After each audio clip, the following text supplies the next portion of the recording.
Yeah, I do think it's significant in many ways. I think what you actually have here is you have a market structure, a regulated market structure that is wrapped, literally, around cryptographic tokens. In this case, Bitcoin tokens, and the safekeeping of those, the record keeping of those. And the actual kind of underlying transfer and liquidity, and so that is a market structure that is now being interacted with by the very largest financial institutions in the world, and they're coming together and working with great firms like Coinbase and others who are providing the actual critical crypto infrastructure around some of this.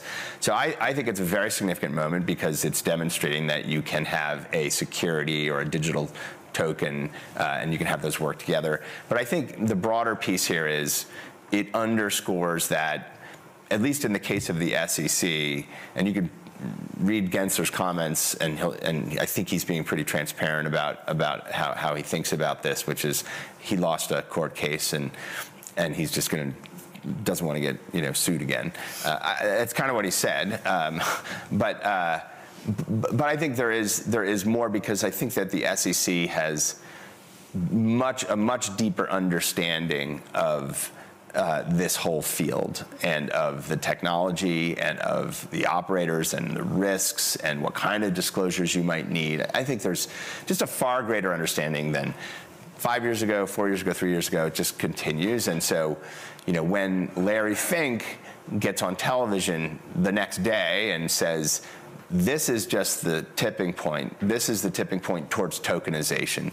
The tokenization of financial assets broadly and of other types of property is going to change the way the financial industry works. It's going to, change access to finance and financial products and other things, which I deeply believe. I think that's an indicator that I think BlackRock is perhaps one of the largest securities issuers in the world, and I think it suggests confidence that tokenization is going to be coming on in a significant way, and that we're going to see some of the very, very biggest asset issuers in the world issuing tokenized versions of those assets this year.